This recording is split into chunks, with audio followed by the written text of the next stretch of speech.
دي دا ونی پته د هغې د ښاخ او د مېوې نه لګي. وګوره د ده مبارک تمام مریدین وګوره، متوسلین وګوره، مسترشدین وګوره، محبین وګوره، سر نه واله تر قدمه د دې شکل و صورت، د دې لباس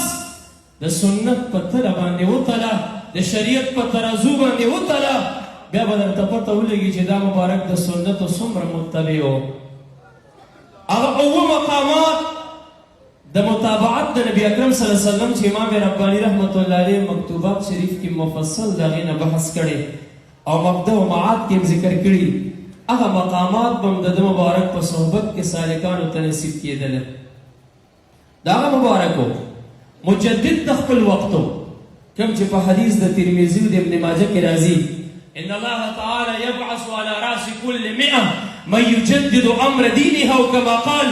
هر سل کاله پس الله تعالی په دې امت کې داسې یو شخصیت پیدا کوي چې هغه